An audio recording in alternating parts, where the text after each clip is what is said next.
ওনারে বলতেছি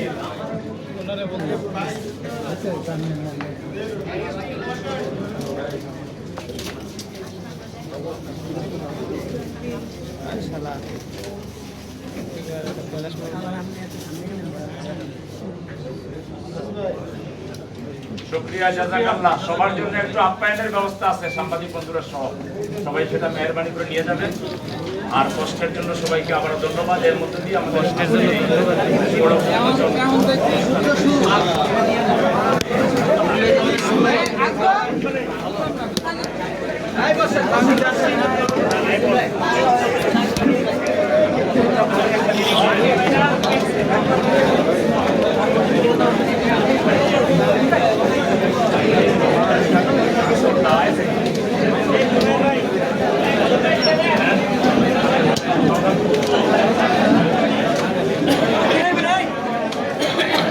সৈনিক জননেতা জনাব অধ্যাপক মিয়া গোলাম পরোয়ার, বিশেষ অতিথি হিসেবে উপস্থিত আছেন সাবেক এমপি বীর মুক্তিযোদ্ধা অবসরপ্রাপ্ত মেজর জনাব আখতারুজ্জামান, বিশিষ্ট আলেমে দ্বীন মুফতি আলী হাসান ওসামা, বাংলাদেশ জামায়াতে ইসলামী ঢাকা মহানগরীর সংগ্রামী সেক্রেটারি কেন্দ্রীয় নির্বাহী পরিষদ সদস্য জনাব ডক্টর রেজাউল করিম, মহানগরীর নায়েবে আমির কেন্দ্রীয় কর্ম পরিষদ সদস্য জনাব আব্দুর রহমান মোসাবাই সহ অন্যান্য আরো কিছু অতিথি বিদায় নিয়ে গেছেন এবং যারা আছেন মহানগরীর সহকারী সেক্রেটারি বৃন্দ, অন্যান্য দায়িত্বশীল বৃন্দ, সম্মানিত সাংবাদিক বন্ধুগণ, আমি টোটাল 2-3 মিনিটেই কথা শেষ করতে চাই, কারণ আমাদের প্রধান অতিথি আগেই বলেছিলেন তার তাড়া আছে, তারপর আমাকে স্নেহ করে আমাদের ডাকে সাড়া দিয়ে এসেছেন, আমি লম্বা করবো না।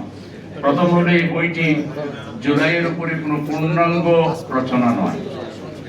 আমি 17 তারিখ থেকে আমির জামাতের আমাদের প্রতি তার যে নির্দেশনা, এখান থেকে শুরু করে আমি মূলত 5 তারিখ পর্যন্ত এখানেও পূর্ণাঙ্গ কথা আনতে পারিনি, আনলে বইটা অনেক বড় হয়ে যেত। আমি শুধু মৌলিক কিছু অংশ আলোকপাত করেছি, হতে পারে এটার ধারাবাহিকতায় আমি বাকি অংশ এক সময় পূর্ণাঙ্গভাবে দেখার চেষ্টা করবো ইনশাআল্লাহ। আমার হাতে সময় কম ছিল, জুলাইতেই যাতে জুলাই আগস্টের মধ্যে যাতে বের করা যায় তার জন্য যতটুকু আমি পেরেছি এনেছি।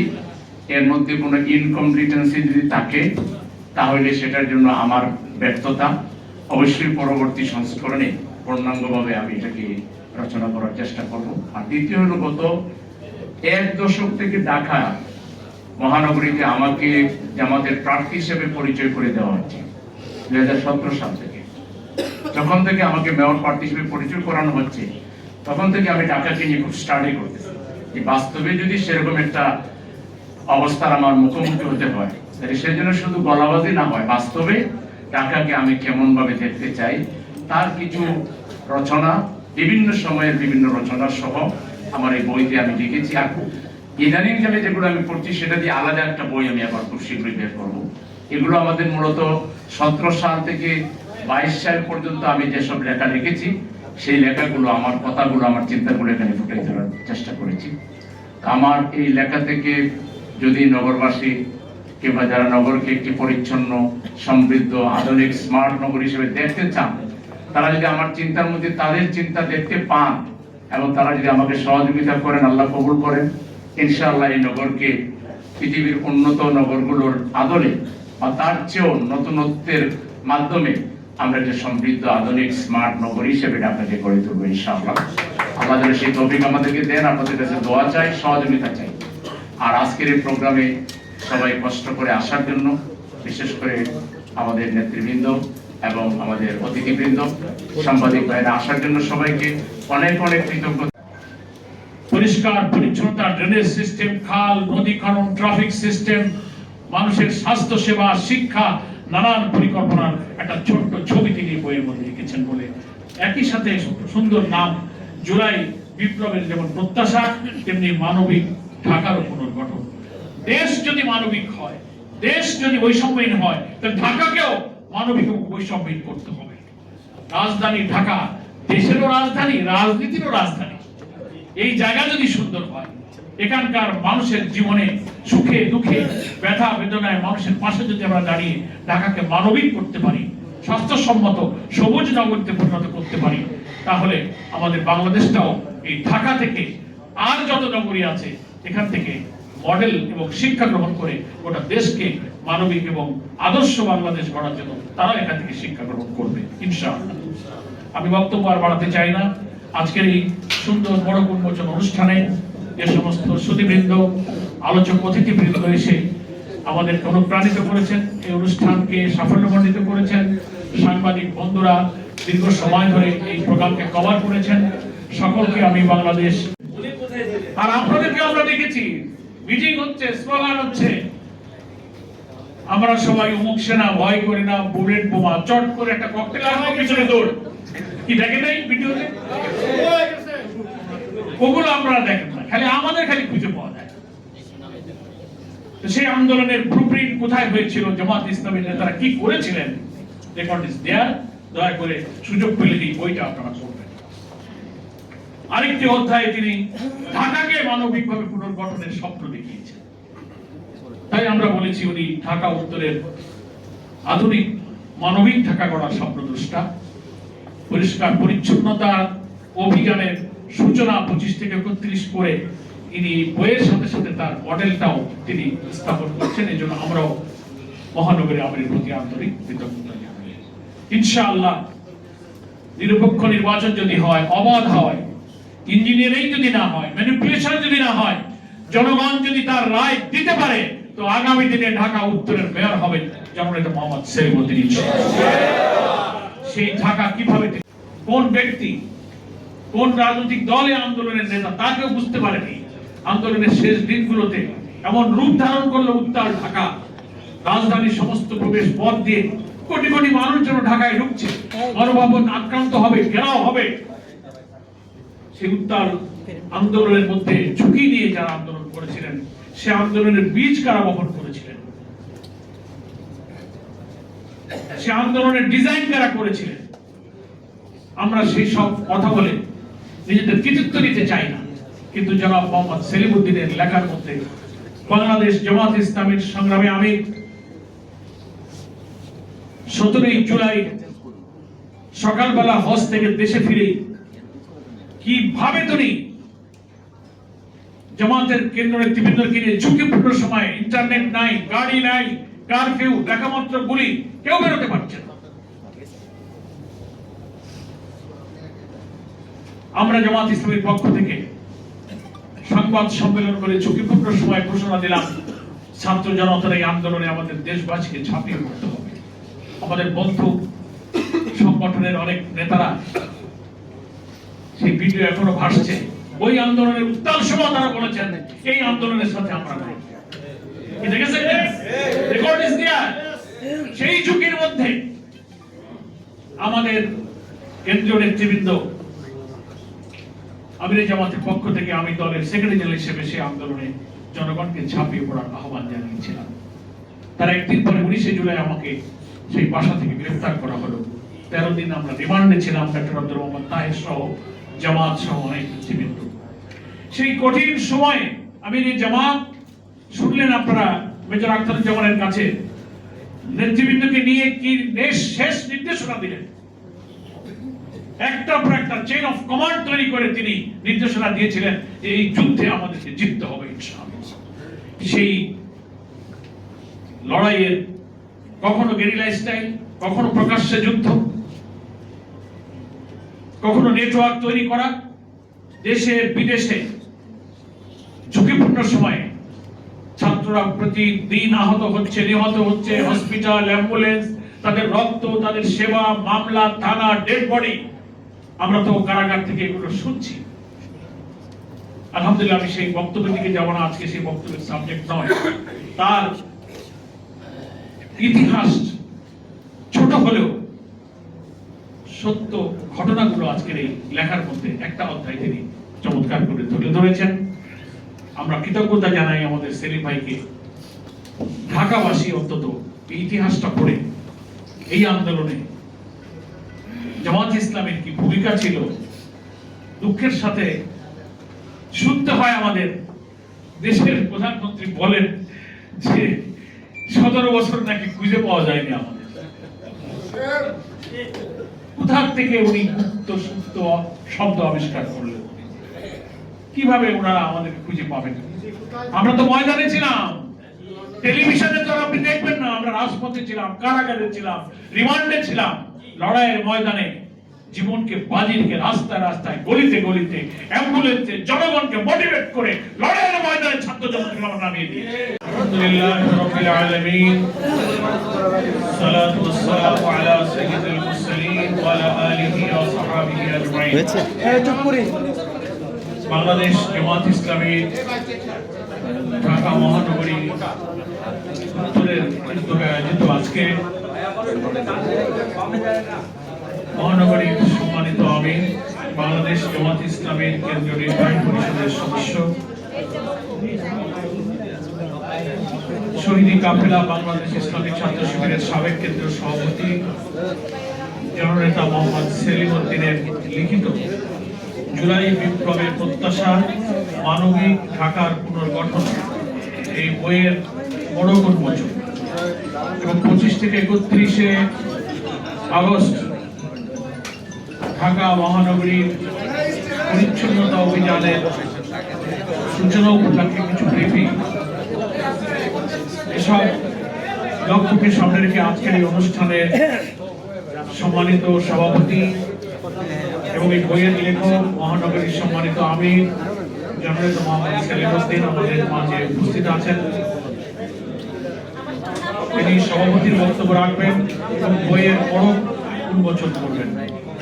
আপনারা দেখতে পাচ্ছেন আজকে এই বড় উন্মোচনকে কেন্দ্র করে ঢাকা মহানগরীর পরিচ্ছন্নতা অভিযানের সূচনাকে কেন্দ্র করে এখানে অনেক সম্মানিত অতিথিবৃন্দ উপস্থিত হয়েছেন।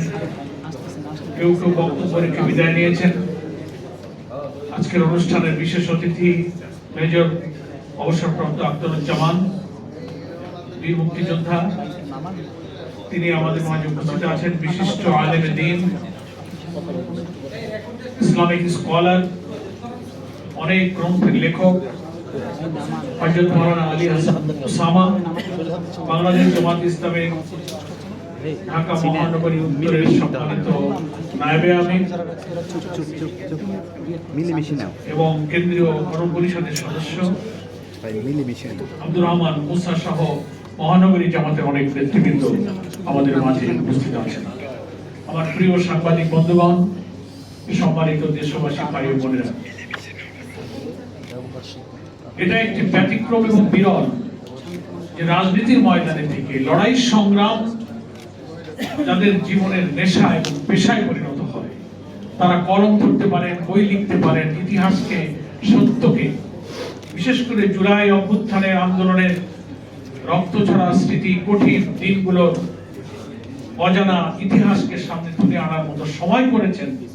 সেই চিন্তা, যে মেধাকে আমাদের সামনে কাগজ কলম দিয়ে উপস্থাপন করেছেন, তারই আমরা আজকে বড় উন্মোচন করতে যাচ্ছি। এবং যিনি ঢাকা মহানগরী উত্তরের আধুনিক ঢাকা মহানগরী গড়ার স্বপ্নদ্রষ্টা, আগামী দিনের সম্ভাব্য মেয়র হিসেবে আমরা যার জন্য দোয়া করছি, আমাদের সেই জননেতা মোহাম্মদ সেলিম উদ্দিন। ব্যতিক্রম আর বিরল এই কারণে বলছি, জনগণের পাশে থাকা, রাজনীতি করা, সরকার হোক আর বিরোধী দল হোক, এমন এক কর্মযজ্ঞ, এখানে বসে পড়ার টেবিলে বসা, কলম ধরা, চিন্তা করা খুবই অস্বাভাবিক ব্যাপার। যারা এর সাথে সম্পৃক্ত করে অনুভব করেন। তো আলহামদুলিল্লাহ, আজকে বৈঠকে, আজকের এই আলোচনায়, আজকের এই অনুষ্ঠান, বড় অনুষ্ঠানের উন্মোচন অনুষ্ঠানে আমরা আমাদের ভাই সেলিমউদ্দিনের জন্য দোয়া করব যে আল্লাহ তাআলা তার যোগ্যতা, মেধা, দক্ষতা এবং কর্মস্পৃহা যেন আল্লাহ তাআলা আরো বহুগুণ বাড়িয়ে দেন, তাকে যেন নেক হায়াত দান করেন। বইটা আপনারা হয়তো হাতে পাবেন, আমরা যতটুকু দেখার সুযোগ পেয়েছি সেখানেও খুব ব্যতিক্রম। জুলাই বিপ্লবের প্রত্যাশাটা তিনি তুলে ধরেছেন একটা অংশে, আবার পাশাপাশি মানবিক ঢাকারও পুনর্গঠনের পরিকল্পনা স্বপ্ন তিনি সেখানে তুলে এনেছেন। জুলাই বিপ্লবের প্রত্যাশা তো দেশব্যাপী জনগণের কাছে সর্বজন বিদিত যে আমরা দেশটাকেই মানবিক বাংলাদেশ, বৈষম্যহীন বাংলাদেশ আমরা গড়ার জন্য আমাদের সন্তানেরা জীবন দিয়েছে, রক্ত দিয়েছে। কি কঠিন সংগ্রাম তারা করেছে, কি ঝুঁকিপূর্ণ সংগ্রাম তারা করেছে। ফ্যাসিবাদী শক্তিকে নিষ্ঠুর, নির্মম, বর্বর নির্যাতনের হাতিয়ার নিয়ে হায়নার মতো ঝাঁপিয়ে পড়েছে সারা দেশ এবং দুনিয়ার মানুষ বিস্মিত হয়েছে। ছোট শিশু থেকে শুরু করে বৃদ্ধ পর্যন্ত, মহিলা থেকে শুরু করে ফেরিওয়ালা, হকার্স, দোকানদার, ব্যবসায়ী, ছাত্র জনতা, আলেম ওলামা, কেউ বাদ যায়নি। পৃথিবীর ইতিহাসে এমন সার্বজনীন আন্দোলন খুব বিরল ঘটনা। তারা কিভাবে বাংলাদেশটাকে দেখতে চায়, কিভাবে নগর দেখতে চায়, এটা সম্ভব হবে। আমাদের কাজ হবে যারা দায়িত্ব নেবেন, শুধু উনি একা গেলে হবে না, উনি একা মেয়র হলে হবে না, ওনাকে কাজ করতে হলে 3টা ধাপে লোক লাগবে। একটা লাগবে অন্তর্বর্তী ভোটার 60-70 জন কমিশনার, ওটা তৈরি করতে হবে স্যার, একা গেলে হবে না। তারপর নির্ধারণ করতে হবে সৎ আমলা। বর্তমান সকল কাজে বাংলাদেশ অন্তরে আমার অভিজ্ঞতা আছে, ধরেন 91 সন থেকে প্রত্যক্ষভাবে রাজনীতির কিচেনে থাকি। প্রধানমন্ত্রীদের সঙ্গে চলাচলে আল্লাহ প্রথম অংশগ্রহণ দিয়ে 1951 পর্যন্ত, এর আগেও রাষ্ট্রপতির সঙ্গে সাক্ষাৎ হয়েছে। তারা এটা চিন্তা করে তা কখনই বাস্তবায়ন করতে পারে না আমলাদের কাজ। আমলারা, বাংলাদেশের আমলারা যে ইংরেজি অংশ, প্রতিটি আমলা বললে ভুল হবে না, তুমি বলবো কিছু খারাপ। প্রতিটি আমলা এত খারাপ, এত শয়তান যে সে তার বাপের থেকে, স্ত্রীর থেকে, সন্তান থেকে বসে এছাড়া সে চলে না। এটা তার একটা মনে হচ্ছে এটা যদি না দিলে তার জন্য বেতনটা হালাল হচ্ছে না। যার কাছে যান, যার কাছে যান, খালি গিয়ে বলেন হবে স্যার, চিন্তা করেন না, এই ফাইল তাড়াতাড়ি করুন। যতক্ষণ মধ্যে কথা না বলবেন, cabinet secretary down to everybody, cabinet secretary আর বড়, কিন্তু ধান্দা ছাড়া কোন কাজই করে না। তেমনি চুক্তি নিয়োগ নিয়ে নিছে, ধান্দা ছাড়া চুক্তি নিয়োগ হয়। তারপরে কত বড় ধান্দাবাজ হইলে, আওয়ামী লীগ আমার সচিব ছিল, অন্তর্বর্তী সরকার সচিব ছিল, পট করে পরিবর্তন করে এসব স্বরাষ্ট্র থেকে এসে গেছে ক্যাবিনেটে, এখন এখানে আসে। ধান্দাবাজদেরকে দিয়ে ইলেকশন করে কেউ কাজ হবে না। সংগ্রাম করতে হবে সরকার কাছে, এইবারে ধান্দাবাজদের করতে হবে। জুলাই বিপ্লব বারবার আসবে না, কিন্তু জুলাই বিপ্লবের জন্য আমাদের প্রস্তুতি লাগবে। এই সংগ্রাম অব্যাহত থাকবে, আবার যতক্ষণ পর্যন্ত দুর্নীতি দূর না করা যাবে আমাদের কোনো পরিকল্পনায় কাজ আসবে না। ভাইয়ের আমার, আজকে আমরা জামাত ইসলামের, আমার তো নতুন আসলাম, আমি একটা জিনিসের খুব ভাগ্যবান, যেখানে যাই সৎ কথা শুনি, যেখানে যাই ভালো কথা শুনি। কানে কানে কেউ বলে না ভাই, বিশ্বাস করে 6 মাসে একবারও আমাকে কেউ বলে নাই। কিন্তু গত এই 30টা বছর রাজনীতি করলাম, যেখানে যাই চলতেছে চোখে, খালি চোখে চোখে, ইনক্লুডিং দুঃখ লাগে বড় বড় মন্ত্রী, প্রধানমন্ত্রী, খবর আছে, খবর আছে মানে কি সিন দিব কিছু বলে, কোম্পানি আছে, কোম্পানি কি কয় ভাই, কারে বলবো বলেন, চোখের ভাষা বুঝতে হবে। কিন্তু আল্লাহর মধ্যে শুকরিয়া, এইখানে চোখের ভিডিও জমা যা বলা পরিষ্কার স্পষ্ট, শুকরিয়া দেখুন এরকম একটা সহমতের সঙ্গে আসতে হচ্ছে। সবাইকে ধন্যবাদ। এখানে এই বই থেকে পড়তেছিলাম, একটা অংশে আমার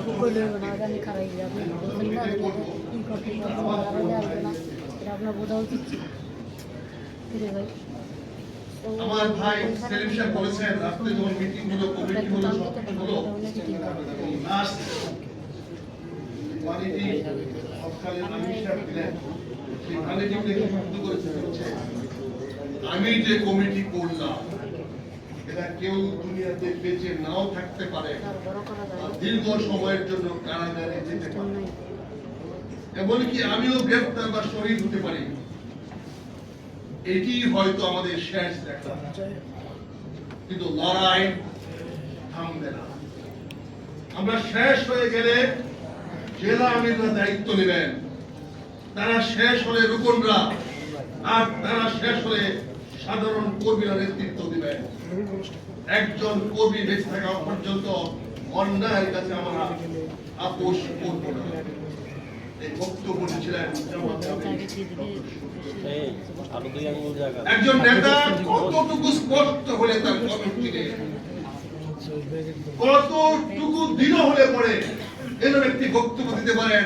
আমি সেলিম উদ্দিন ভাইয়ের কাছে অত্যন্ত কৃতজ্ঞ যে বিষয়টা তিনি হুবহু ওনার এই বইয়ে তুলে ধরেছেন। আমার মনে হয় এই বইটি একটি রাজনীতিক দিক হিসেবে আগামী দিনে পরিচিতি লাভ করবে। জুলাই বিপ্লবের পটভূমিকা, প্রেক্ষাপট এবং কি হতে যাচ্ছে এই সম্বন্ধে আগামী প্রজন্ম এই বই থেকে স্পষ্ট ধারণা পাবে। এই বয়স শেষে উনি ঢাকা মহানগরী কথা বলছেন। ঢাকা মহানগরে তো বলে গেলেন দুই মাথায় দুইটি রাঘব বোয়াল বসে আছে, চাঁদাবাদের উস্তাদ, যা পায় খপ করে খাচ্ছে। এদের হাত থেকে ঢাকা মুক্ত করতে না পারলে ঢাকা মহানগরে কিছুই করা সম্ভব হবে না। সেলিম ভাই একজন যোগ্য ব্যক্তি, তিনি দৃঢ়পত্র ব্যক্ত করেছেন। উনি এখানে ঘোষণা দিয়েছেন কি করতে যাচ্ছেন। আমি শুধু বিনয়ের সঙ্গে দুটি কথা অনুসরণ করতে চাই। আমরা যেটা মনে করি ঢাকা মহানগরে অনেক সমস্যা আছে, তার মধ্যে আমরা তিনটি সমস্যাকে অন্যতম সমস্যা হিসাবে নির্ধারণ করতে চাই। ওনার পক্ষে তো 5 বছরের আল্লাহ ক্ষমতা দিলেও সব করে ফেলা সম্ভব হবে না। তিনটির মধ্যে আমরা মনে করি এক নম্বর হলো তীব্র যানজট, দুর্বল গণপরিবহন ব্যবস্থা। ঢাকা মহানগরে মানুষের ঘন্টার পর ঘন্টা সময় নিয়ে নিচ্ছে, শ্রম নিয়ে নিচ্ছে, সবকিছু নিয়ে নিচ্ছে এই গণপরিবহন ব্যবস্থা। এটা উন্নতি করতেই হবে, ঢাকা মহানগরকে ঢাকা রাখতে হবে।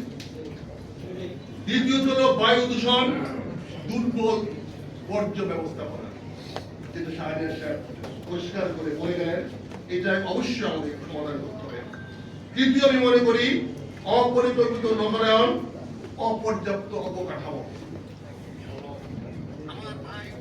এইগুলো যদি সম্ভব না হয়, আর যে ফান্ডের কথা বলেন, বাংলাদেশ ঢাকা শহরে সবচেয়ে বেশি খাজনা আমরা দিই। এমন কোন লোক নাই যে ট্যাক্স দেয় না। ট্রেড লাইসেন্স বলেন, হোল্ডিং ট্যাক্স বলেন, এখানে সেখানে ফুটপাতে যে দোকানদারি করে মনে করেন না সে বিনা পয়সা করে, বরঞ্চ বেশি ট্যাক্স দেয়, কিন্তু সেই ট্যাক্সটা সরকারি কোষাগারে জমা হয়। এইটা নিশ্চিত করতে হবে। এই জন্য দরকার মহানগরী পুলিশ, মেট্রোপলিটন পুলিশ হবে না, মেয়রের অধীনস্থ পুলিশ লাগবে, না হলে এইটার সুষম বন্টন সম্ভব হবে না।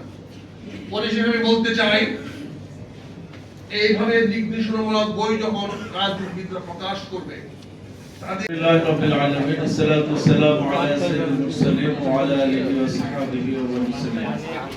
জুলাই বিপ্লবের প্রত্যাশা, মানবিক ঢাকা পুনর্গঠন শীর্ষক বইয়ের উন্মোচন অনুষ্ঠানের সম্মানিত সভাপতি, সম্মানিত প্রধান অতিথি, বাংলাদেশ ইসলামিক ব্যাংকের সেক্রেটারি জেনারেল, সাবেক এমপি অধ্যাপক মিয়া গোলাম পরোয়ার, বিশেষ অতিথিবৃন্দ, সুধীবৃন্দ, সাংবাদিক বন্ধুগণ, আমি কথা বাড়াতে চাই না, শুধু এতটুকু বলতে চাই, লেখক চলে যায়, লেখা রয়ে যায়, অনাগত ভবিষ্যৎকে পথ দেখায়। লেখক চলে যাবে, তার লেখা রয়ে যাবে, আগামী দিনে জাতিকে পথ দেখাবে। ঠিক এইরকম জাতিকে পথ দেখানোর মতো একটি সুন্দরতম বই লিখেছেন আমাদের শ্রদ্ধাভাজন দায়িত্বশীল মোহাম্মদ সেলিমউদ্দিন ভাই। এবং তিনি যে বইটা লিখেছেন, তিনি যে প্ল্যান বাস্তবায়ন করেছেন, মাথায় যেটা ধারণ করেছেন, মাঠে ময়দানে যেটাকে তিনি বাস্তবায়ন শুধু করেন নাই, করিয়েছেন টিম ওয়ার্কের মাধ্যমে, তার প্রতিচ্ছবি এখানে উঠে এসেছে।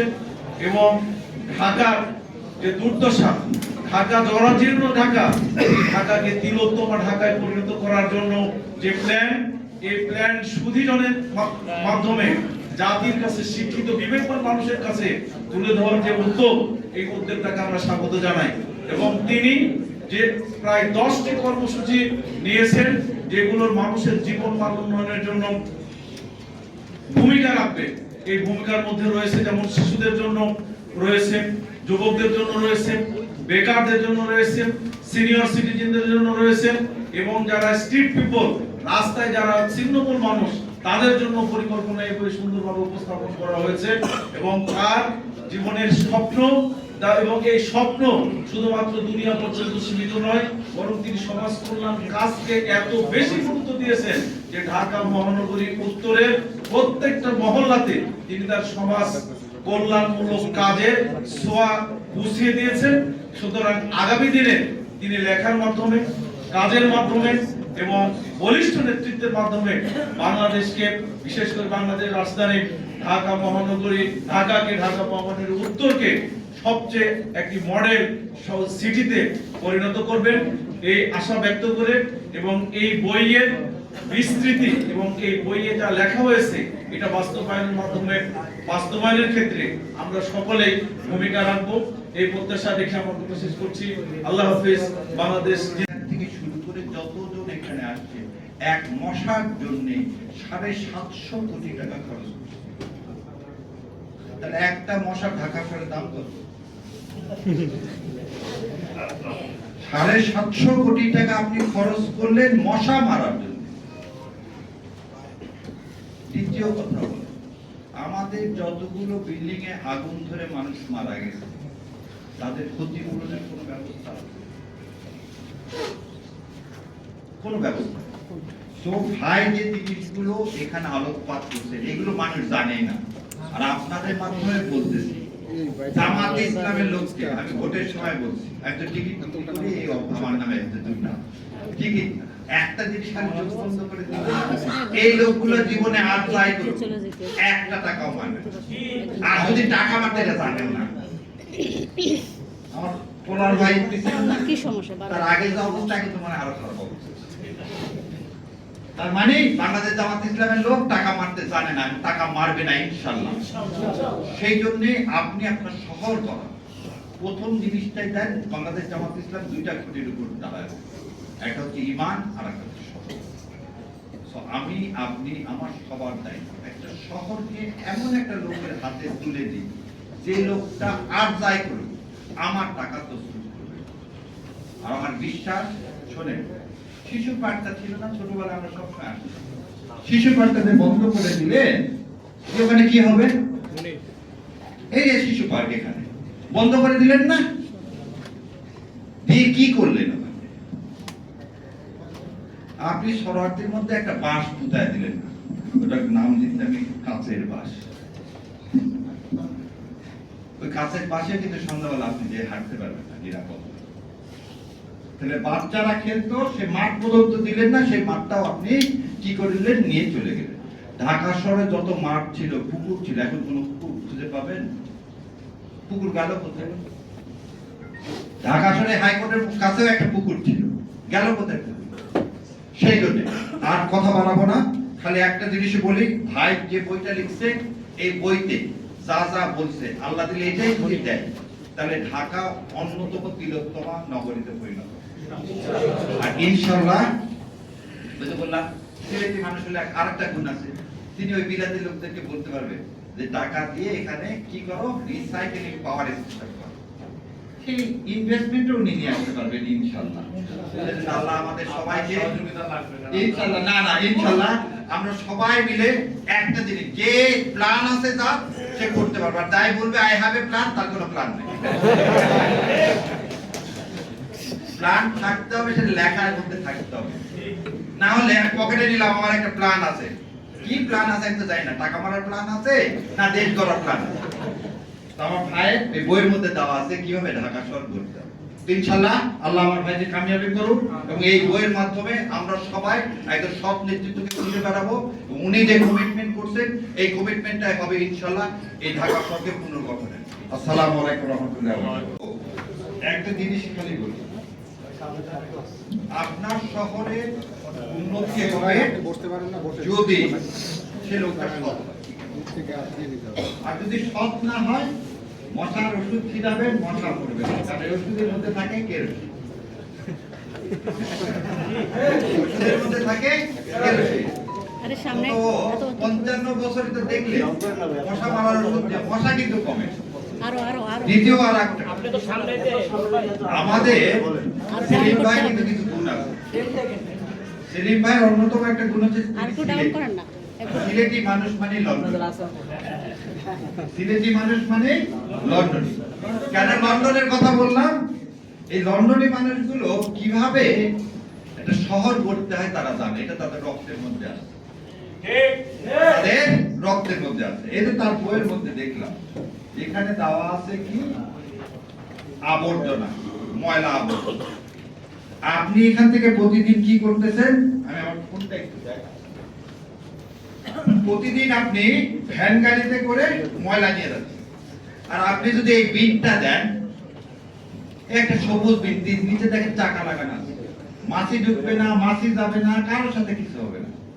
এবং এই বিন কে দিবে জানেন? আপনি যাকে বলবেন যে ময়লা কালেক্ট করো, সেই বিনটা তার টাকায় দিবে। কেন দিবে? ওই ময়লার মধ্যে আছে সোনা। আপনি জানেন যে সারা পৃথিবীতে ইংল্যান্ডে কয়েক বিলিয়ন ডলার খালি প্লাস্টিকের টুকরা বিক্রি করে কামায়। এই যে প্লাস্টিকের যত বোতল, এগুলো বলে রিসাইকেলিং। 2028 সালে আমাদের যে কাপড়, এই কাপড়ের মধ্যে যদি 70% রিসাইকেল না থাকে, আমাদের কোনো গার্মেন্টস পণ্য যাবে না। তাহলে এটাকে আপনি সোনা বলবেন না? তাহলে এই সোনা যেখানে আমার টাকা আসবে, আমার সেখানে তো একটা টাকাও সরকারের, কেন কারোই দিতে হবে না, কারোই দিতে হবে না। এবার আসুন, আমাদের একটা নদী আছে, এই বুড়িগঙ্গা নদীকে আমরা কি বলতেছি? আমাদের জীবন। ভাইকে এই জন্য বলতেছি, যারা আপনারা হজে গেছে, জেদ্দাতে গেছে, যারা লন্ডনের থেমস নদীর পাড়ে গেছে, আমাদের বৃদ্ধ মানুষের, বয়স্ক মানুষের হাঁটার জন্য কোনো ব্যবস্থা নেই। হাঁটবেন যে আপনি কোনো জায়গায়, তার কোনো ব্যবস্থা নাই। এই যাওয়াটা কি খুব অন্যায়? আমি এখনো মনে আছে কোর্টের বারান্দায় তাপস সাহেবকে বলছিলাম যে আপনি আর কিছু পারেন না পারেন, মাথার উপর থেকে তারগুলা নামান, আমি তো লম্বা মানুষ, রাতের বেলা প্রায় সবাই কপালে পারি, কারণ মসজিদে যেতে হয় নামাজ পড়তে রাতের বেলা, এবং তারগুলো একটা তার। উনি কোর্টের বারান্দায় তো মামলা, উনি উঠে বললেন আমি জীবনে যদি কোনো কাজ করি প্রথম দিন এই কাজ করি। পরে শুনি কি জানেন, ওরা সব করছেন, উনি সব সার্টিফিকেট ছেড়ে ফেলে কি দাঁড়াচ্ছে, এখান থেকে শয়ে শয়ে কোটি টাকা কামায়, এখান থেকে সরকার একটা টাকা ট্যাক্স পায় না। আপনারা যারা এই ডিশ দেখতেছেন, ইন্টারনেট দেখতেছেন, তার এই সিটি কর্পোরেশন এখান থেকে টাকাটা পায়। তাহলে আমার বুড়িগঙ্গা নদীর তীরে হাঁটার জন্য একদম তুরাগ পর্যন্ত রাস্তা করতে সরকারের একটা টাকাও লাগবে না। ভাই এই বইয়ের মধ্যে দিছে, আমি ভাইকে অনুরোধ করবো এর মধ্যে দেখ যে সরকারের টাকা ছাড়া আমাদের এই যারা রাজধানীতে বসবাস করি তাদের উপর ট্যাক্স ইম্পোজ করা ছাড়া এগুলো করা সম্ভব, এগুলো করা সম্ভব। এবং মানুষের কাছ থেকে যত টাকায় সিটি কর্পোরেশন আজ পর্যন্ত মেরে দিছে, এটা উদ্ধার করা তাদের চেতনা কি ছিল। আমরা যদি একটু পিছনে যাই, আপনার ৭১ স্বাধীনতার কথা যদি বলি, সেই চেতনা নিয়ে ৭১ সালে দেশ স্বাধীন হয়েছিল, সেখানে দুই তিনটি মৌলিক কথা ছিল, মৌলিক দাবি ছিল। একটি হচ্ছে সাম্য, মানবিক মর্যাদা, সামাজিক ন্যায় বিচার।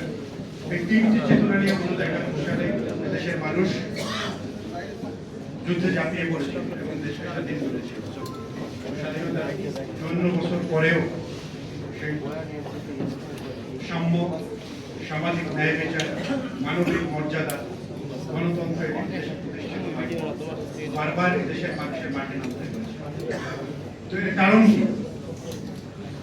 এগুলো আমরা খতিয়ে দেখার চেষ্টা অনেক সময় করি না, যে স্বাধীনতা 54 বছর পরেও আমাদের সেই গণতন্ত্রের জন্য আমরা রক্ত দিলাম, সেই সাম্যের জন্য আমাদের জীবন দিতে হলো, মানবিক মর্যাদার জন্য আমরা সংগ্রাম করলাম, আমাদের সেই মানবিক মর্যাদা, সেই গণতন্ত্র, সামাজিক মূল্যবোধ কিছুই তো প্রতিষ্ঠিত হলো না। এর জন্য বারবার আমাদের সংগ্রাম করতে হয়, জীবন দিতে হয়। তো এর কারণটা আসলে কোথায়? যে আমরা যে চেতনার কথা বলি, আমরা যে মূল্যবোধের কথা বলি, আমরা যে গণতন্ত্রের কথা বলি, সেই গণতন্ত্র কোথায় নিহিত আছে? এটি কি শুধু নেতাদের বক্তব্যের মধ্যে, নাকি এটি কোনো আদর্শের মধ্যে নিহিত আছে? সেটি আমরা ভালো করে খতিয়ে দেখি না। আমরা নেতাদের মুখে ভালো ভালো কথা শুনি, নির্বাচন আসলে, নির্বাচন আগে তারা চমৎকার চমৎকার বক্তব্য দেন, আমাদের অধিকার সেখানে তারা পাইয়ে দেন, আমাদেরকে ফুলসজ্জা ঘুমাবার ব্যবস্থা করে দেন, তারা দেশে গণতন্ত্রের নহর বইয়ে দেন, সবকিছু দিয়ে দেন বক্তৃতার মধ্য দিয়ে। কিন্তু যখন তারা ক্ষমতায় যান, তখন দেখা যায় যে আগে যাই ছিল তার চেয়ে আরো বেশি খারাপ হচ্ছে। সেই গণতন্ত্র, সেই মানবিক মর্যাদা, সামাজিক সাম্য, এগুলো স্বপ্নই থেকে যায়। এর কারণ হচ্ছে যে আমরা যেই বক্তব্য দেই, সেই আদর্শকে আমরা নিজেরা ধারণ করি না, সেই আদর্শকে আমরা লালন করি না, এটি শুধু বক্তব্যের মধ্যে রাখি। সেই আদর্শকে যদি প্রতিষ্ঠিত করতে হয়, সেই স্বপ্ন যদি বাস্তবায়ন করতে হয়, সেই সামাজিক মর্যাদা যদি প্রতিষ্ঠিত করতে হয়, তাহলে একটি আদর্শকে ধারণ করতে হবে, সেই আদর্শ অনুযায়ী নিজেকে গঠন করতে হবে এবং সেই কাজ সমাজে ছড়িয়ে দিতে হবে, সেই দাওয়াত দিতে হবে। যখন কোনো ব্যক্তি নিজে সৎ হন না, নিজে আদর্শ লালন করেন না, তার বক্তব্য, তার কথার মধ্য দিয়ে সে যে সামাজিক ন্যায় বিচারের কথা বলে, এটি শুধু বক্তব্যের মধ্যেই থেকে যায়। সুতরাং যারা আদর্শকে লালন করেন, ধারণ করেন, পালন করেন, তাদের দ্বারাই আদর্শ প্রতিষ্ঠা সম্ভব, অন্যথায় অন্য কোনো বক্তব্য দিয়ে আদর্শ সম্ভব নয়। সুতরাং আমরা মনে করি যে বইটি লিখেছেন ঢাকা মহানগরী জামাতের সম্মানিত আমির। দেখবেন যে আজকে আমাদের নেতারা শুধু বক্তব্য দেন, কথার ফুলঝুরি ছুটায়, তো লেখাপড়ার জায়গায় তাদের যদি কোনো প্রকাশনা করতে যান, পাওয়া যায় না। তো এদিক থেকে আমি ধন্যবাদ জানাই ঢাকা মহানগরী উত্তরের আমিরকে। তিনি যেটি বক্তব্যে বলেন, সেটি তিনি বইয়ের মধ্যে ধারণ করেছেন, লিখেছেন এবং সেটি পালন করবার চেষ্টা করেন এবং সেভাবে ঢাকাকে গঠন করবার জন্য তিনি স্বপ্ন দেখেন। আমরা তার ভবিষ্যৎ আরো সুন্দর, উজ্জ্বল কামনা করি এবং তিনি যাতে এই ঢাকার নেতৃত্ব দিয়ে ঢাকাবাসীকে একটি আধুনিক ঢাকায় রূপান্তরিত করতে পারেন এবং ঢাকাবাসীর যে প্রত্যাশা নিয়ে তারা বিপ্লবে ঝাঁপিয়ে পড়েছিল 24-এর গণঅভ্যুত্থানে, সেই বিপ্লব সফল করবার জন্য তিনি তার চেষ্টা অব্যাহত রাখবেন, সেই প্রত্যাশা রেখে আমি আমার সংক্ষিপ্ত বক্তব্য শেষ করছি।